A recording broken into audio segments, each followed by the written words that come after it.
We're back now at 7:43 with a court appearance from Martha Stewart. The focus of the trial, a contract issue, whether she can sell her products for competing retail giants. We're going to talk to Martha in a moment. But first, NBC's Andrea Canning is outside the courthouse here in New York City with more on the story. Andrea, good morning to you. Good morning, Matt. And Martha Stewart was grilled on the stand here Tuesday by an attorney for Macy's. She is caught between Macy's and Penney. Macy's says it has the exclusive right to sell her products in this fight that has become very personal. Martha, how do you think testimony went today? Martha Stewart is back on the hot seat. Looking good. Macy's is suing Martha Stewart Living Omni Media, Make it delicious. claiming Stewart's company broke an exclusive contract by signing another deal with Penney to also carry Stewart's popular home products. You have a backup plan? Stewart faced Macy's attorney Tuesday, at times appearing very at ease on the stand, saying, "Why do you think the headlines are pitting me against Penney and Macy's? They're fighting over something, and it's not just home, it's our amazing product." Well, what's best for her stockholders is for her company to prosper and thrive and have their profits increase. But the way she's going about doing it, I think in the end, is not going to be good for her brand or her company. Stewart testified that she doesn't think her products being sold at Penney will affect sales at Macy's, explaining that people shop where they feel comfortable shopping, where the price is the best, and where they feel they're getting the very best quality. Retail analysts say the deal is critical to Penney and will also bring an estimated $200 million to Martha Stewart's company after 5 straight years of losses. Which ones are they? Macy's CEO Terry Lundgren testified that Macy's took a big risk on Stewart after her 2005 prison stint for lying about a stock trade. Lundgren says Stewart told him last minute about the Penney deal. He testified he was completely shocked and blown away. "I was literally sick to my stomach." Get out of the way. Get out of the way. On the stand Tuesday, Stewart says she was flabbergasted by Lundgren's response. "I don't know if I got through even half the points before he hung up." And Martha has been able to remain lighthearted at times throughout all of this. When she came out of the courthouse yesterday, she turned the tables on photographers taking photos of them with her small white camera. And Matt, this case could wrap up by Friday. There's a small chance. If it doesn't, it will be delayed all the way until April. All right, Andrea Canning here in Manhattan. Andrea, thank you very much. Martha Stewart is with us now. Martha, good morning to you. Pleasure, man. Talk about the contract dispute in a second. I want to start with an image, though, and I want to put that image up of you on the witness stand that people are seeing across the country right now. And you know what this does, Martha. This conjures up memories of 2004 and your conviction and your time in prison, and it damaged your company and your brand and your reputation. Are you worried this, no matter whether you're smiling in that picture or not, will do the same thing? Well, I certainly hope not. And in 2004, I did not take the stand. Right. I was not able to defend myself.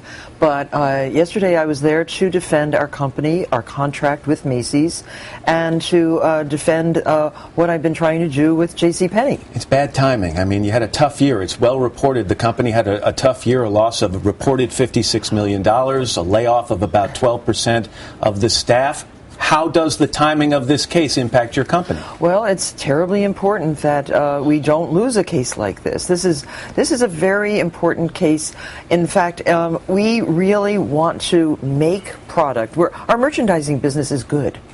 We make beautiful, beautiful product. We design product for our partners. We have partners like the Home Depot, like PetSmart, like Macy's. Like Macy's. Right. And basically their contention is this. They had a deal with you, and when you negotiated the deal with Penney and then announced that deal to Terry Lundgren the night before the deal was announced to the public. Well, that's generally when you do announce something. But he feels it violated the exclusivity of that contract. Did you, when you negotiated the deal with Penney, think it was going to be good for Macy's? Really and truly, we thought it would be good for Martha Stewart, Living Omni Media, to be able to build 700 stores for the showcasing of Martha product. But did you think it was going to be good for Macy's, or did you think it was going to water down their business? I think our product is so strong at Macy's that it will not hurt that at all. We are there for the Macy's consumer. We want to be where the consumer needs and wants us. How do you think you did on the stand? I think I did all right. It's a very difficult thing to sit there for 4 hours and be asked complicated, convoluted questions. I think I understood most of the questions and answered them fairly and honestly. I want to go back to that conversation you had with Terry Lundgren, the CEO of Macy's, the night before the deal with J.C. Penney was announced to the public. He said when you started to tell him about this, he was shocked, he was blown away, he was sick to his stomach. He hung up the phone and hasn't spoken to you since. And you testified that you were flabbergasted by his reaction. What did you expect his reaction to be? Well, Terry Lundgren is the consummate CEO. He is an excellent businessman. He should be able to discuss business in a business-like fashion. Hanging up on a woman, business person, I think was rude and not right. But as the consummate CEO, do you think he had a right to protect his brand? I was thinking last night, if you called me today and you said, Matt, I'm going to do the meatloaf segment with you and all my cooking segments with you on the Today Show, but I'm going to go to CBS this morning and I'm going to do all my decorating segments, I think that hurts me. We would have had a discussion before, just as I tried to have a discussion with Terry Lundgren. But, my daughter called him during the last year. My daughter, who really is very, worried about this whole situation, he would not speak to her. He would not speak to anybody involved. And that's kind of wrong. So you think this could have been resolved before it ever got to a lawsuit? Oh, it should definitely have been resolved. It is a contract dispute.